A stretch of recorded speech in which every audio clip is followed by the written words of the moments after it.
Sedangkan pada fungsi yang kedua, ini pasar modal menjadi sarana bagi masyarakat untuk berinvestasi pada instrumen keuangan seperti saham, obligasi, reksadana, dan lain-lainnya. Jadi dengan demikian masyarakat dapat menempatkan dana yang dimilikinya sesuai dengan karakteristik keuntungan dan risiko masing-masing instrumen tersebut.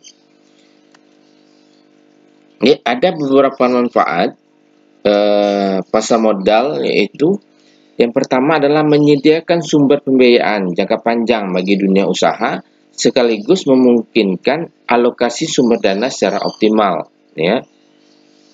Jadi kalau kita ketahui bahwa badan usaha atau yang melakukan investasi usaha, tentunya mereka telah memikirkan bagaimana untuk kedepannya visi dan misinya dari perusahaan tersebut agar semakin maju.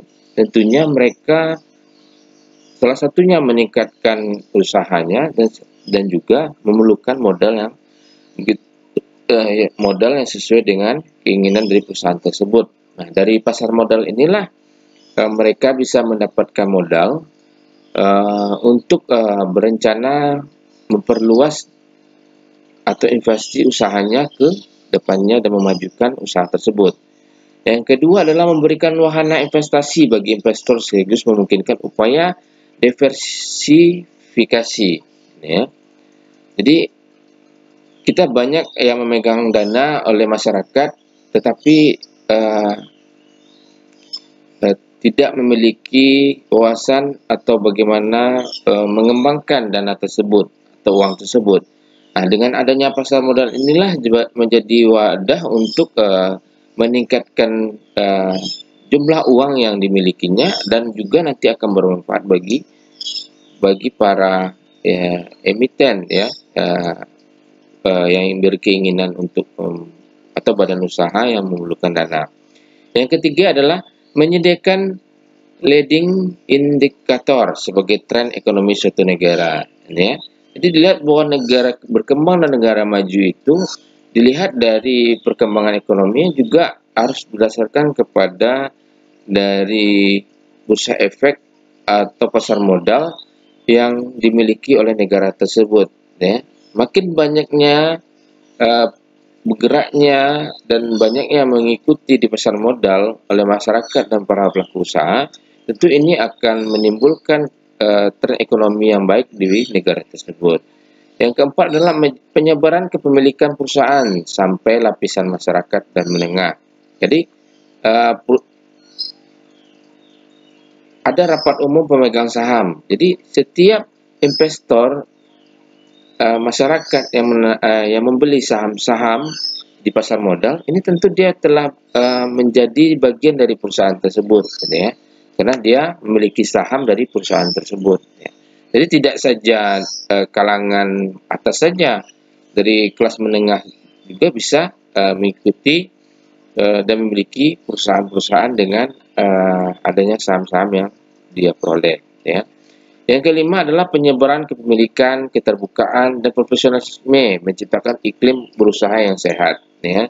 Jelas semakin banyaknya pelaku usaha yang berkembang di negara tersebut, tentu ini akan menimbulkan setiap badan usaha tersebut bisa meningkatkan kegiatan usahanya dan ekonominya, baik itu memproduksi barang dan jasa yang dihasilkan oleh badan usaha tersebut. Yang keenam adalah menciptakan lapangan kerja dan profesional menarik. Ya, terjelas bahwa semakin banyaknya badan usaha yang memerlukan modal dan mereka akan melakukan investasi terhadap perusahaan tersebut dan membesarkannya dan membuka cabang-cabangnya ke daerah-daerah, tentu ini akan menjadi membuka lapangan kerja baru bagi masyarakat, ya, dan akhirnya perekonomian masyarakat dan negara itu akan menjadi baik. Yang tujuh, memberikan kesempatan memiliki perusahaan yang sehat dan mempunyai prospek, gitu, ya. Jadi kalau di pergerakan yang dilakukan oleh badan usaha yang fokus kepada penyediaan untuk menarik investor yang bekerja dengan perusahaan tersebut dan membeli saham-saham di pasar modal.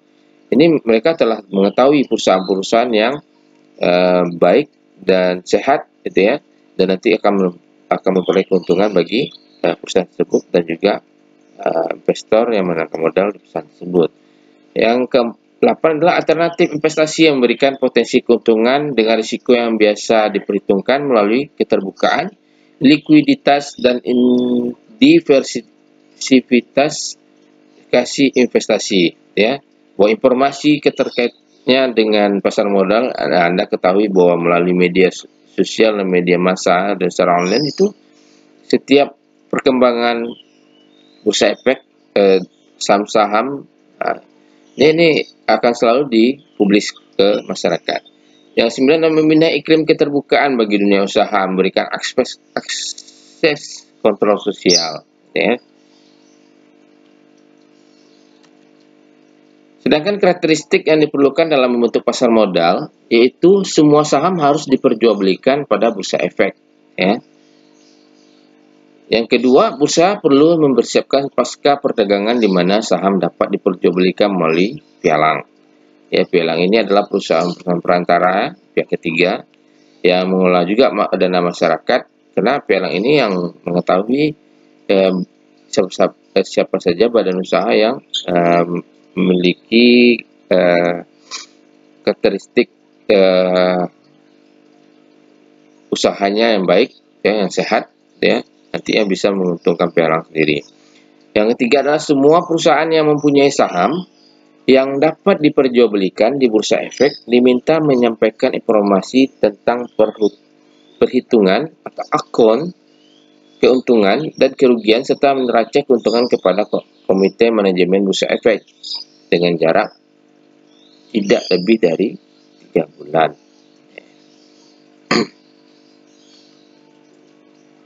Yang keempat, komite menjamin penerapan harga saham tertinggi atau HST. Jadi setiap perusahaan dengan interval tidak lebih dari 3 bulan sekali, ya.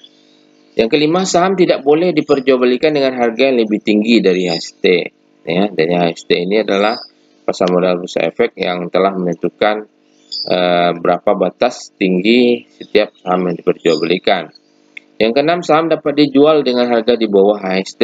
Ya, itu jelas ada takaran tertinggi, tentu ada saham-saham ini yang dijual di bawah dari harga yang telah ditetapkan HST.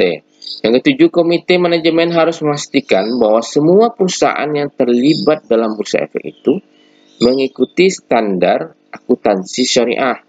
Ya, jelas. Yang kedelapan, perdagangan saham mestinya hanya berlangsung dalam 1 minggu di periode perdagangan setelah menentukan HST. Yang 9, perusahaan hanya dapat menerbitkan saham baru dalam periode perdagangan dengan harga HST. Ya. Struktur pasar modal syariah, ya.